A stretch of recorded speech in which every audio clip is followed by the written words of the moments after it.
é que aqui é um milagre meio diferenciado, porque esse milagre vai ser realizado de acordo com o que uma pessoa tinha na sua vida. Amém? E quando o capítulo começa a dizer que certa mulher dos discípulos dos profetas clamou a Eliseu dizendo: o meu marido, teu servo, morreu, e tu sabes que ele temia ao Senhor. Nós vimos aqui que uma mulher, que a Bíblia não menciona o nome, porque naquela época as mulheres não tinham influência na sociedade como os dias de hoje. Nós hoje somos privilegiadas porque fazemos parte de um século em que as mulheres ganharam espaço na sociedade. Hoje nós temos o mesmo valor que o homem tem. Estamos ocupando um lugar que muitas vezes só eram de homens ocupar. Então naquela época aquela mulher não tinha esse privilégio.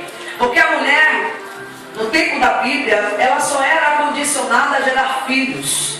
E filhos homens.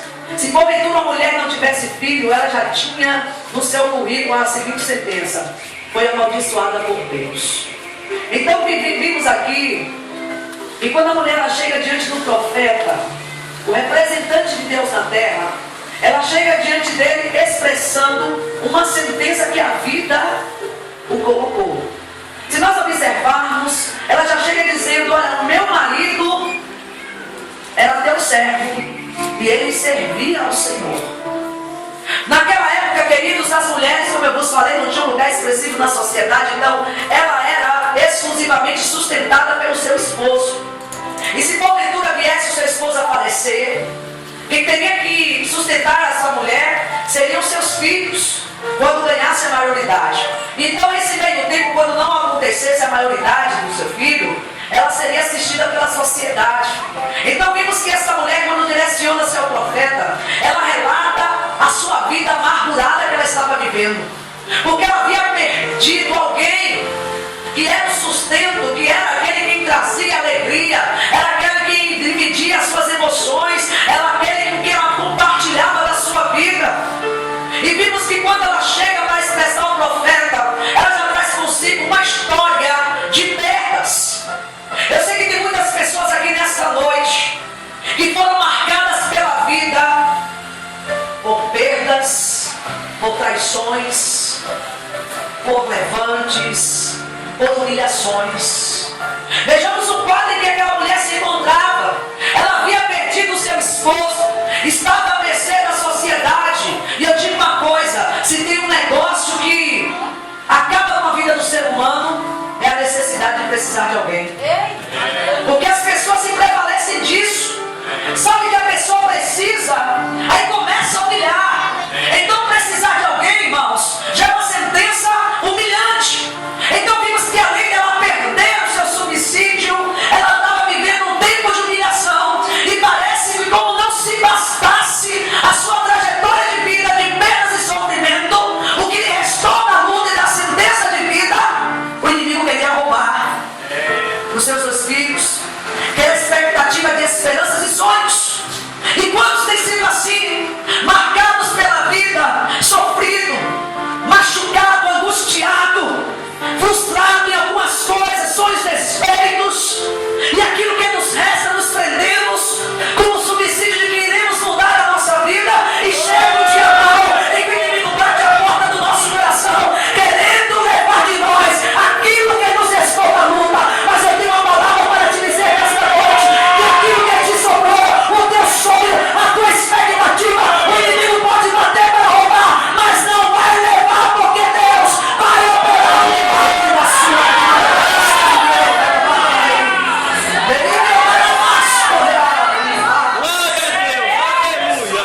Achamos que já sofremos demais, e como se não bastasse os dias em que derramamos lágrimas, sofremos, criamos uma expectativa mediante a palavra, mediante a profecia, mediante uma revelação, e nos prendemos àquilo como subsídio de mudança. Quantos estão aqui porque acreditam numa profecia direcionada pelo Espírito Santo? E parece que a única coisa que lhe restou é você se prender que teu filho vai sair das drogas, é você se prender que teu marido vai voltar para casa, é você se prender que você e sua família vai servir a Deus, é você se prender que a porta do emprego vai abrir, é você se prender que você vai deixar de ser humilhado,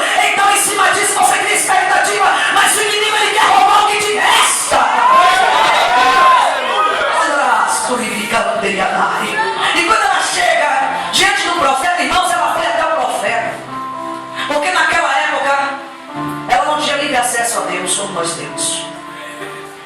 Ela teria que recorrer a alguém que tinha uma aproximação com Deus.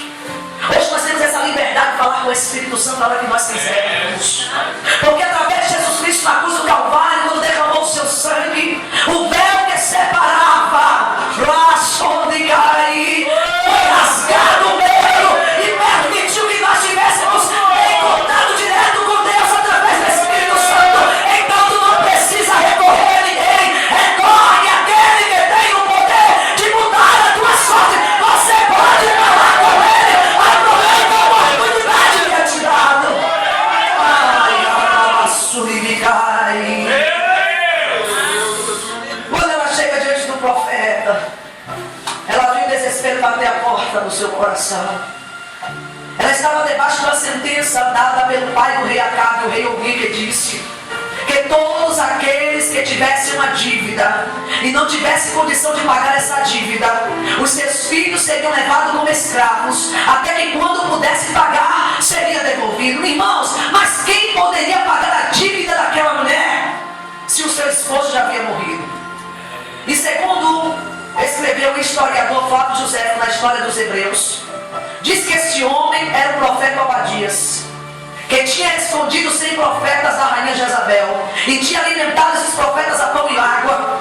E haja vista dizer que essa dívida foi adquirida justamente por isso, por ele estar honrando aos profetas. E ele morreu antes de sanar essa dívida. Então ela disse: olha, o meu marido te servira, era servo de Deus, era teu discípulo. Ou seja, ela está respaldada, você tem respaldo de chegar diante de Deus. Você está debaixo de uma promessa. Ai, as políticas. Você está debaixo de uma promessa, você está guardado pela palavra de Deus, em que pode vir aflições, mas que você vai ser muito mais que vencedor em Cristo Jesus. Ah, você não liga aí. Aí ela chega diante do profeta e diz: olha, o meu marido servia ao Senhor e agora quer levar os meus 2 filhos. Asturifai, você serve a Deus, o inimigo quer roubar o que o Senhor deixou como herança na tua vida. Aí a gente vai recorrer ao profeta, mas ela não sabia o que o profeta ia fazer. Quem sabe por certo ela foi falar com ele, achando que Eliseu poderia pagar a sua dívida. Mas quem sabe ela não sabia que profeta não tem dinheiro. Eu não tenho, não sei se os profetas aqui têm. Eu só tenho uma cara de quem tem, mas não tenho nada. Aí quando o profeta se viu naquela situação, ele disse: o que é que eu tenho de fazer?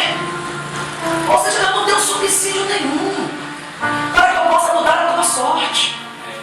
Eu não tenho argumento para te dizer, para que você se prenda a isso e mude a tua história.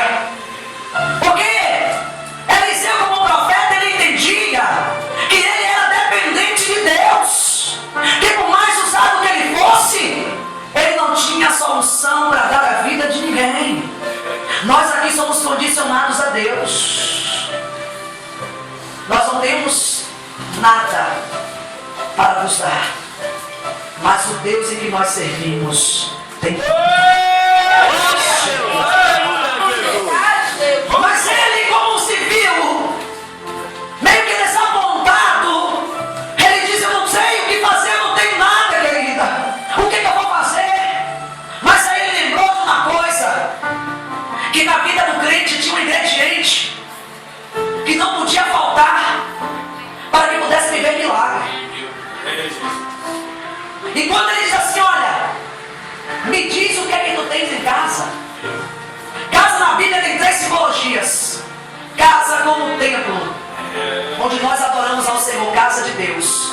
Casa, o lugar onde nós moramos. E casa, que somos nós, templo do Espírito Santo. Glória a Deus! E por certo, quando o profeta se referiu à mulher, eu quero entender e testificar disso.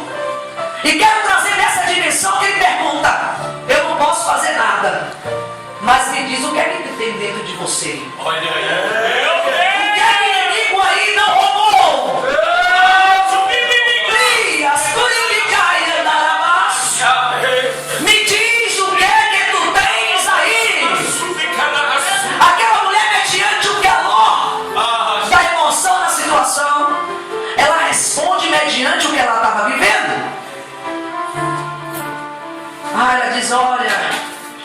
a tua serva não tem nada em casa. Esse nada, por certo, ela estava expressando o que foi que a vida e a história lhe causou. Quem sabe ela estava traduzindo em palavras dizendo: a tua serva não tem mais alegria, não tem mais expectativa, não tem mais sonhos, não tem mais felicidade. Mas ela lembrou, ela servia a Deus. Quando ela estava dando a sentença daquilo que ela estava vivendo, dizendo: eu não tenho nada. Porque, por certo, quando a luta chega, quando o dia mal chega, estamos completamente vazios. E a luta rouba tudo isso da gente. As expectativas, a fé, a perseverança, a alegria. E só nos resta o que? Angústia, tristeza, desesperança. Ela estava retratando aquilo que estava em seu coração. Porque a Bíblia diz que a boca fala o que o coração está cheio. Então ela não podia dizer que tinha felicidade, que tinha alegria, que tinha esperança. Desde quando ela estava prestes a perder o que a vida tinha deixado na sua vida.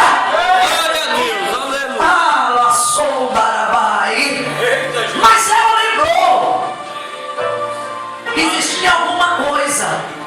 Não era muito, mas era pouco. Mas esse pouco iria fazer diferença na sua vida. Sabe por quê? Porque quando o dia mal chega, você não está espiritualmente lá em cima. Não. Você não está cheio de fé, cheio de esperança, cheio de expectativa, cheia de, quem sabe, da vida abundante com Deus. Sabe por quê? Porque quando estamos buscando, orando, consagrando, com a vida, buscando ao Senhor, se derramando, o inimigo não se apresenta diante de nós, não. Ele vai deixando quando os dias vão chegando, e que a luta vai chegando, e vai começando a balançar o crente. Aí ele fica esperando o momento oportuno. Ele fica calado só te observando, esperando o momento da tua fragilidade. Lembra quando o Espírito Santo conduziu Jesus ao deserto? Jesus passou 40 dias e 40 noites jejuando e orando. Mas ele só se apresentou diante de Jesus quando Jesus teve fome e sede. Quando você sentir necessidade de alguma coisa, ele vai se apresentar. Então não espere que ele se apresente no momento em que você está no auge espiritual. Ele não vai aparecer. Ele é oportunista e paciente. E ele conhece quando você está no patamar espiritual alto e quando está caindo. E é no momento em que você está caído que ele vai se apresentar. E quando a mulher disse: a tua serva não tem nada em casa. Mas ela lembrou, dando continuidade à frase, que ia mudar a história da sua vida. Às vezes o inimigo pensa, ele quer que você verdadeiramente acredite que você está vazio de tudo, que você não tem mais nada. Ele quer te convencer disso, que você não tem nem crédito para servir a Deus. Porque quando a luta chega e ele se apresenta, é para colocar dúvida em teu coração, para dizer que você não serve nem para servir a Deus. Mas ela lembrou e disse: a não ser uma botija de azeite. Ora, azeite na Bíblia simboliza a unção do Espírito Santo. Ela lembrou que não tinha mais força para orar, quem sabe, que não tinha mais tempo nem momento para jejuar, de buscar o Senhor às madrugadas, de descer no monte, de subir na casa do Senhor para estar buscando revestimento. Mas ela disse: eu não me encontro sem nada, mas na minha vida ainda tem a unção do Espírito Santo.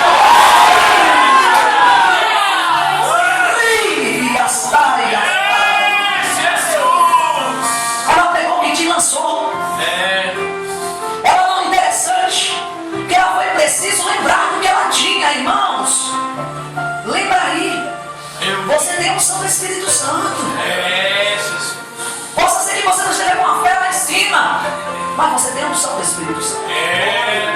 Mas pastora, eu não tenho muito, mas é pouco. Porque quando temos muito, estamos declarando: eu não necessito de Deus. Mas quando temos pouco, nós temos tudo. Porque a Bíblia diz que o apóstolo Paulo falou para os irmãos: o poder de Deus tem sido aperfeiçoado em minha fraqueza. Porque quando eu penso que estou fraco, aí é que eu estou forte. Ou seja, quando estamos debilitados, quando não temos nada, Deus aperfeiçoa o poder dele nas nossas vidas.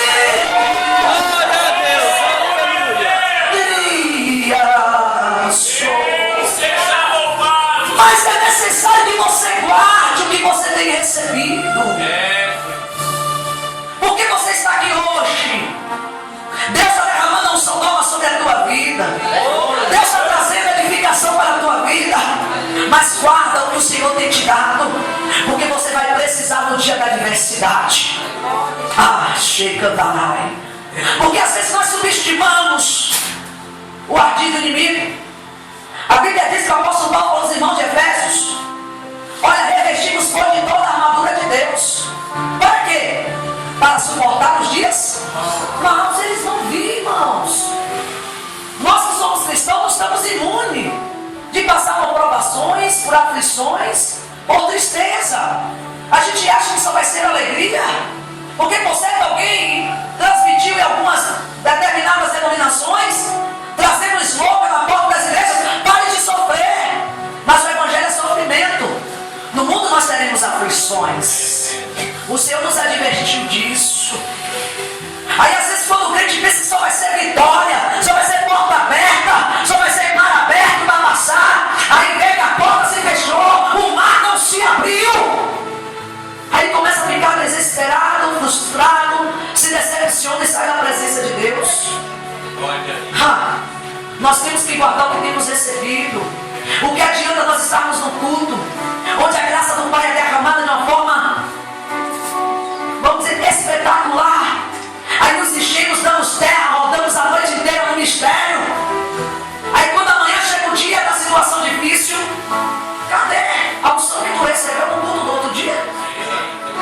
Cadê a palavra que você direcionou para a igreja? Cadê a profecia que você recebeu?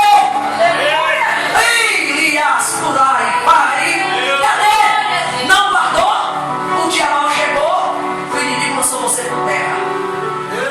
Uma certa feita eu vi, ainda bem que isso já acabou, um efeito dominó nos pregadores da Bahia. Uma após outra caindo. Pessoas que tinham renome, pessoas que já tinham uma caminhada grande, onde nós nos espelhávamos e nos, vamos dizer assim, admirávamos o trabalho de Deus na vida delas. Pessoas que eram extremamente usadas por Deus em revelações, profecias, palavra.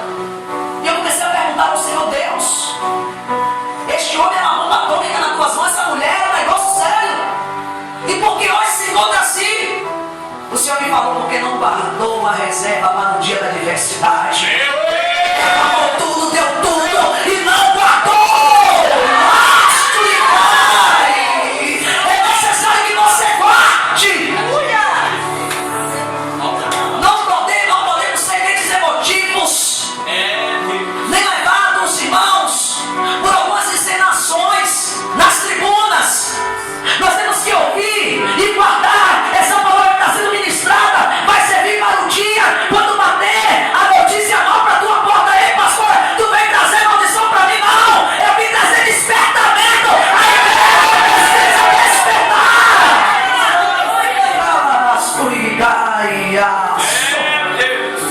Lembra das 10 virgens? Eram 10, todas as 10 eram virgens, eram noivas, esperavam o noivo. E diz a Bíblia lá em Mateus capítulo 25 que 5 eram nécias e 5 eram prudentes. Porque as outras 5 receberam o nome de nécia. Presta bem atenção: se as 10 eram virgens, estavam quites. As 10 eram noivas, estavam quites. As 10 estavam esperando o noivo, então estava tudo igual.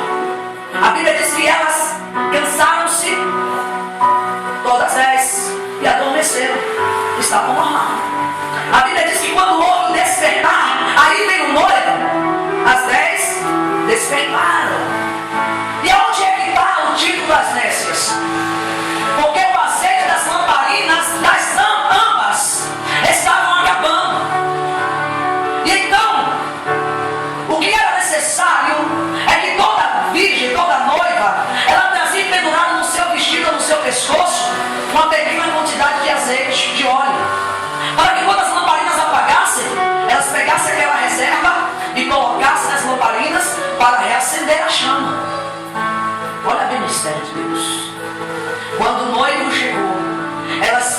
percebeu que as suas lamparinas estavam apagadas, se apagando. Aí ela recorre para as outras virgens e me empresta do teu azeite. Elas não tinham guardado a reserva. Elas não sabiam quando é que o noivo ia chegar. Ou seja, nós não sabemos quando o dia mau, a má notícia vai chegar. Então o que vai nos fazer vencer isso tudo é o que nós temos guardado. Elas disseram, não, eu não posso dar para vocês, porque vai faltar para mim. E como é que vai ficar? Vai lá e compra. Queridos, o mal do crente é querer viver a seca da unção que há na vida do outro. Aí eu vejo um pastor sendo usado por Deus, um bispo usado por Deus. Aí eu não pago o preço de oração, eu não oro no jejum. Aí o dia mal chega, irmão, faz um propósito para viver a minha vida. Ora aí pela minha causa. Eu quero viver focado na unção do meu irmão. Aonde tem profeta, vai eu lá. Ali tem um negócio forte, olha eu lá. Vivendo da unção alheia. Tem unção de Deus na sua vida, meu irmão. Aonde o profeta busca, compra, vende também para você, ou seja, é dado para você. A fonte que ele busca está aberto para mim e para você. Busca para viver a unção de Deus que há na tua vida.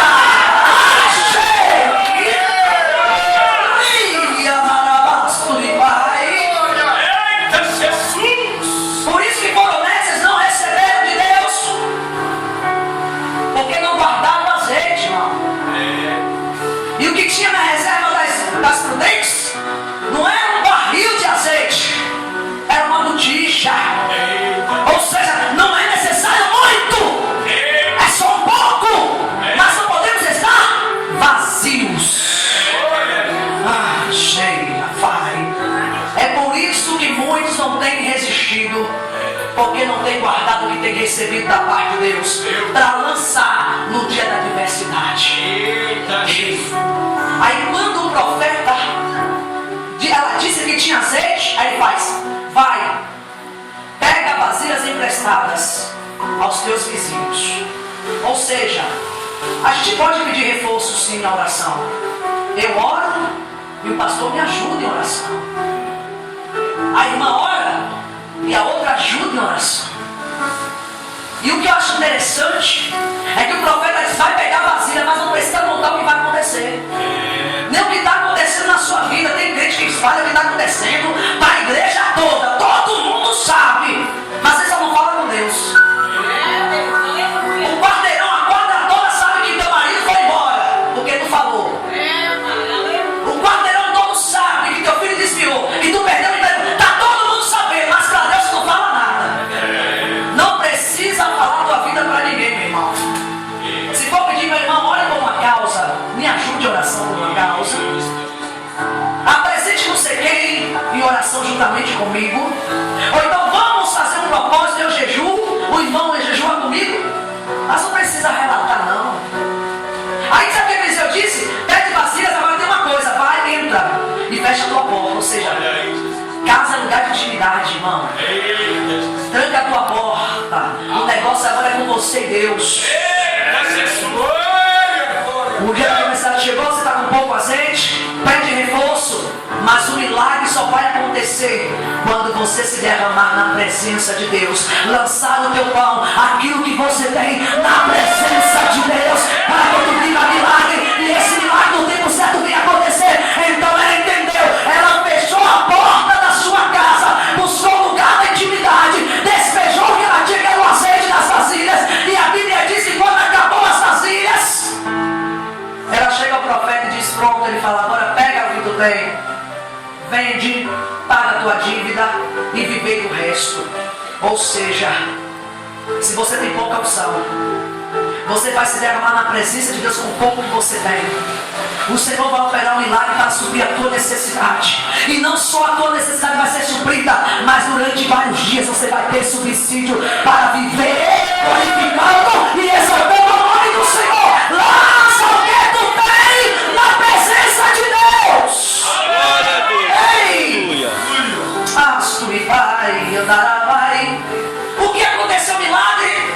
Não foi pela palavra do profeta, foi por aquilo que ela tinha. Porque eu posso profetizar aqui nessa noite tiver unção, não tiver fé, não tiver confiança, nada vai acontecer. É necessário que haja algo dentro de você, querido. Atos capítulo 16. A Bíblia diz o seguinte, que Paulo e Silas estavam indo para a casa do Senhor às 3 horas da tarde. Eram homens de Deus, homens que viviam constantemente na obra, eram homens que viviam com a vida diante do Senhor e buscavam revestimento, porque ele sabia que era necessário estar buscando na face de Deus, irmão. O crente quer enfrentar as lutas sem buscar a Deus. O crente quer viver um evangelho raquítico, sem busca, sem oração, sem jejum, sem consagração, e quer mudança de vida. O crente quer ser pregador, quer ser missionário, mas o que? Missionário de pasta pura? Sem ter unção, a unção que faz a diferença na vida do crente, irmão. E o interessante é que eles estavam indo buscar revestimento, orar, consagrar a sua vida. E ali tinha uma mulher com espírito de adivinhação, uma jovem, que todos os dias quando passava dizia, aí são homens de Deus. A unção do Espírito Santo traz discernimento espiritual. Ele sabia que ali não era a revelação de Deus, era um espírito demoníaco. Tem crente comendo gato por lebre porque não tem discernimento. Aí recebe a profecia, recebe a revelação, toma. Aí vai o sapateiro, está cheio de Deus, não tem discernimento. Está achando que tudo é Deus? Se você tem unção, tem discernimento de Deus. Aí descansar daquilo, não, tem unção na minha vida, você não vai ter que sair agora. E ali a Bíblia diz que eles vão expulsar o demônio, o espírito da adivinhação na vida daquela jovem. E os seus dons ficaram irados, porque trazia muito dinheiro para eles.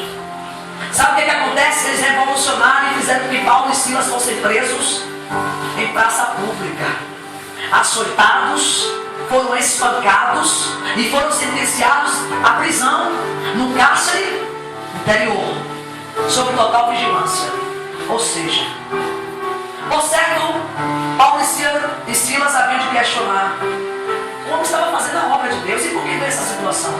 Às vezes nós não entendemos porque passamos alguma situação desde quando estamos fazendo a obra de Deus.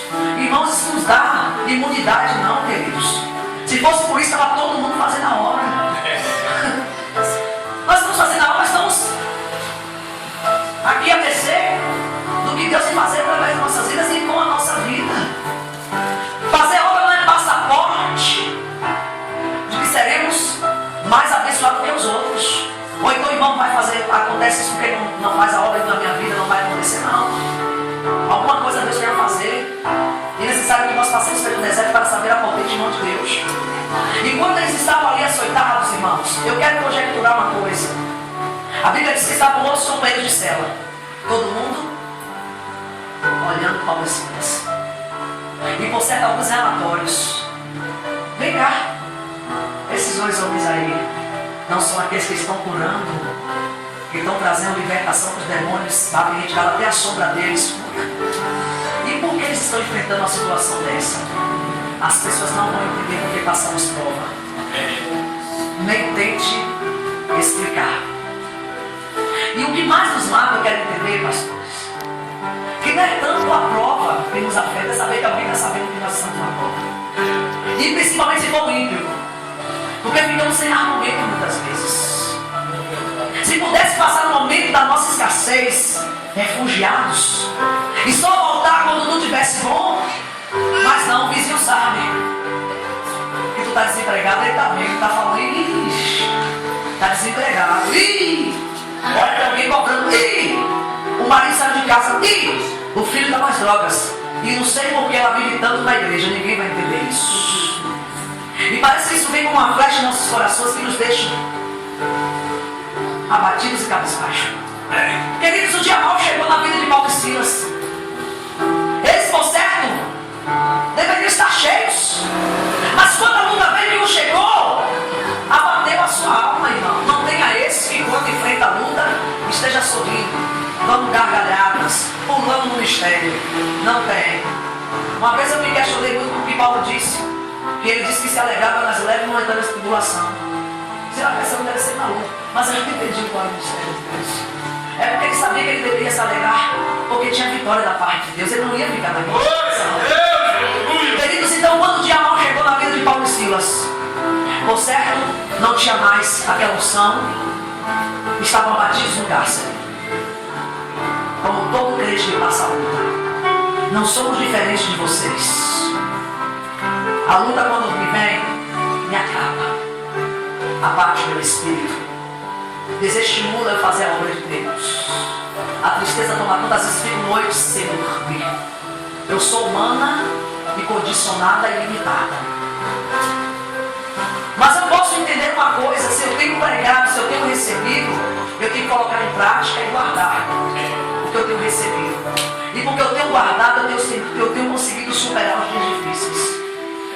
Uma certa feita, lá no interior da Bahia, onde tínhamos uma obra, o Espírito Santo me impulsionou a buscar a sua face incessantemente. Irmãos, eu orava 3, 4, 5 vezes o dia, jejuava, consagrava, mas não por uma causa. Era simplesmente por sentir necessidade e agradecer a Deus. As lutas estavam acontecendo e eu não conseguia me abalar. Eu estava num patamar espiritual tão grande que eu andava pelas ruas, parece que eu estava flutuando. E eu perguntando: Deus, por que eu estou buscando tanto? Não tem nenhuma situação acontecendo. E teve uma certa vez, a gente ia almoçando na casa de uma irmã, virou uma missionária e falou assim: pastora, eu vejo a senhora com um semblante tão assim, transparecendo a glória de Deus, porque eu não te vejo nessa terra como se vivesse nesse mundo e não pertencesse a Ele. Ou seja, o que estava sendo refletido na minha vida estava dando para perceber na vida das pessoas. E eu não entendia porque eu estava buscando tanto a Deus. O Espírito Santo me impulsionou. Sabe por quê? Ele estava me preparando para uma grande luta, um grande deserto. E quando essa luta, esse deserto chegou, eu não tive mais força para buscar. Eu não tive mais força para orar. Eu não tive mais força para jejuar. Eu não tive mais força para clamar. Eu não tive forças para adorar. Me acabou, irmãos. A vontade que eu tinha era de subir. Então, eu pude perceber que eu conseguia atravessar os dias difíceis por aquilo que eu havia guardado. E o que eu tinha guardado me fez passar por esse deserto e por muitos outros que eu tenho enfrentado. E se eu estou até hoje aqui, não é porque eu estou cheio de unção, não. Eu tenho pouca, mas esse pouco tem sido renovado dia após dia, a ponto de alimentar a minha alma para eu conseguir caminhar na presença de Deus.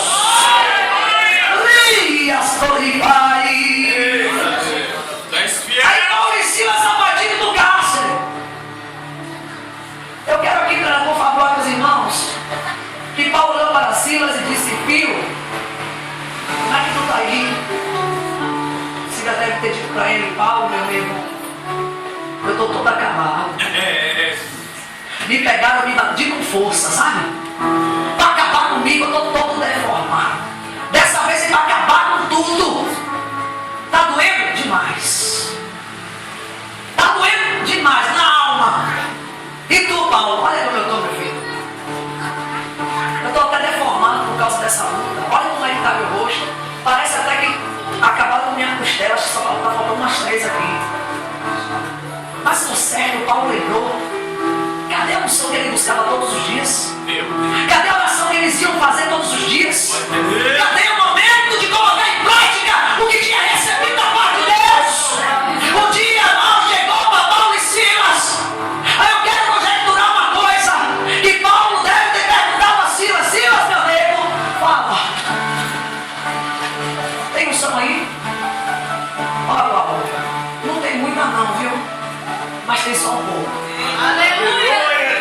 E tu, Paulo, tá cheio? Não tô cheio não, meu. Mas tem uma reservazinha de ontem que eu guardei. Então, tu canta e eu oro. Alguma coisa vai acontecer com o povo da unção que tem aqui. Eu quero conjecturar que Paulo orava e Silas cantava. Porque ele vive, posso crer no ar. Porque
tem acabado com todas as suas estruturas.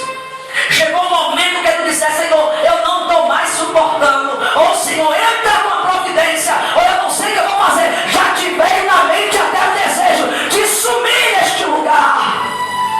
Mas o meu Deus manda te dizer: tu está debaixo de uma promessa. E Ele está nas mãos de Deus.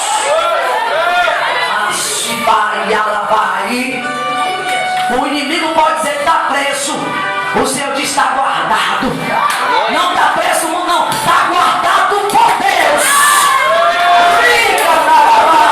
Ou porventura tu acha que está de pé ainda, por quê? Porque o Espírito Santo de Deus está guardando. Se não fosse a sepultura, o inimigo abriu. Mas o Senhor está guardando. E desde quando o Senhor está guardando, vai acontecer milagre. Suporta mais um pouquinho. Aguenta, tu vai aguentar. Tu já passou por situações mais difíceis. Quando foi que Deus te desamparou? Levanta a tua cabeça e as curabachai. Levanta. Ei, as curias. Porque o que há de vir, não adianta o inimigo querer roubar. É de Deus. É de Deus. E está guardado por Deus. Querido, vem cá na frente, meu amor. Você sim, esse moreno bonito aí. Quem aqui não é crente? Levanta a mão, deixa eu conhecer você. Só você? Tem mais alguém aqui que ainda não é evangélico ainda? Tem mais alguém? Tem? Alguém que está afastado? Tem medo não, irmão, querer chegar de uma mulher bonita dessa. Chega pra perto aqui. Só tem você, só tem ele aqui, todo mundo é crente. Graças a Deus. Filho, vem cá, meu irmão, vem. O que eu vejo na tua vida, aí dentro, aonde só o Senhor consegue entrar. É um conflito. Só vamos questionar, mas você tem que corrigir. Porque, apesar de dor, já tem marcas na tua alma que causaram hematomas profundos. E parece que tu quer reagir de uma forma que tu mesmo não entende. Porque tu tem uma identidade que Deus tem. O inimigo está querendo distorcer essa identidade para a vergonha da tua família, para a vergonha dos teus e até para a tua própria vergonha. Mas o Espírito Santo que está em nosso meio manda dizer: você é a criatura perfeita de você. Embora tu tenha outras sequelas trazidas desde a tua infância, parece que eu vejo palavras que adentraram na tua alma e que surgiram um efeito para fora. Ei, mas se tu pudesse contemplar no profundo, porque tu deseja ser notado e amado. E essa é a razão pelo qual muitas vezes quer chamar a atenção de muitas pessoas. Porque aí dentro tem uma carência muito grande. Mas o meu Deus manda te dizer que se tu pudesse abrir os teus olhos e contemplar o caminho maravilhoso que ele tem na presença dele, os teus questionamentos acabariam nesse dia de hoje. Ele tem uma história para você. Uma coisa eu tenho certeza: tudo que ele tem projetado para você viver, você vai viver. E sabe por que eu digo isso? Porque existem dois joelhos dobrados que clamam pela tua alma diante. Você não é o que o inimigo tem projetado. Você vai ser o servo de Deus. E sobre a tua vida vai parar a unção do Espírito Santo, que vai despedaçar julgos de pessoas que estão ao redor de você. Abra a tua mão e receba de Deus o que Ele está te dando nesse dia de hoje. Glória a Deus, aleluia. Tu não vai ser um ninguém da vida, não. Há um caminho triunfante que Deus preparou. E tu vai passar por ele passo a passo. Porque ele reservou um lugar de honra e só entregou a você. Tu és a diferença que vai ser feita no meio da tua vida. Pode ter certeza disso. Recebe do Senhor. E vem cá que eu vou te dar um abraço. Eu tô cheirosa, vem. Vamos lá.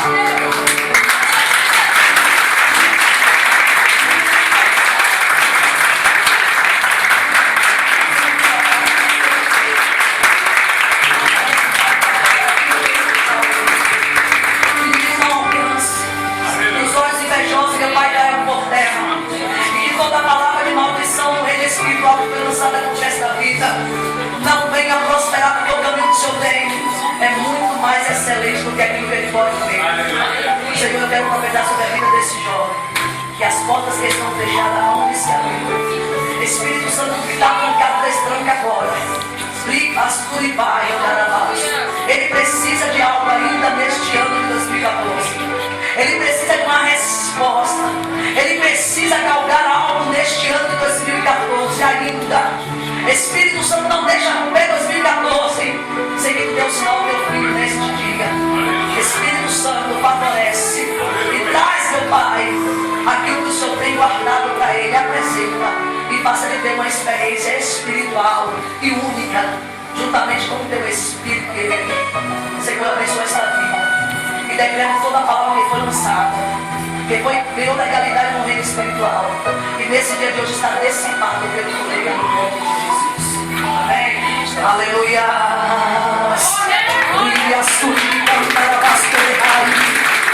Oh, aleluias. Eu tenho a certeza de uma coisa. Você vai lembrar dessa palavra. Você vai lembrar. E você vai viver milagre por causa dessa palavra e dessa campanha que você está fazendo. Tenha certeza de uma coisa. Depois de um tempo, você vai colher. Não é amanhã. Não é depois de amanhã. O mal do crente que ele faz o voto hoje, quer que Deus honre amanhã. É do tempo certo, está lançando hoje. Mas o tempo da colheita já tem um dia determinado. Glória a Deus. Você pode aplaudir o Senhor Jesus? Amado, gerou aqui missões. Amém? Toda a fé. Eu estou lançando também meu pão nessa viagem. Estou no desafio com Deus. E está tudo trancado, viu? Parece que nada vai dar certo. Mas eu estou crendo no milagre. Eu vou voltar a trabalhar com o meu milagre, irmão. Eles estão em missões, faço missões ao Espírito Santo que me direciona. E eu tenho um material que eu trabalho. São óleos ungidos, apresentados e consagrados no monte de Itapuã, debaixo de oração. A gente enterra as vasilhas do óleo e só desenterra quando a gente sai do monte. Apresentando a Deus para que quando a pessoa venha adquirir, venha ter um resultado não por causa do óleo, por causa da fé. Amém? É originário, é o rosa, o óleo de mirra branca é o azul. E se você quiser adquirir para estar me abençoando, é assim, você leva lá e abençoado e me abençoa. É apenas R$10. Se sentir no coração de estar me abençoando, me procure no final do culto. E tem mais uma coisa. Você já recebeu a palavra. Acredite na palavra. Se tu vier pedir oração, eu vou acreditar que tu não tomou posse. Amém? Que acaba com o pregador, né, pastor? A gente ora, Deus manifesta, aí depois não acredita nada pela minha dor, irmão. Toma posse. Amém? Eu quero agradecer essa rica oportunidade. E eu tenho uma certeza que o teu milagre já aconteceu no reino espiritual.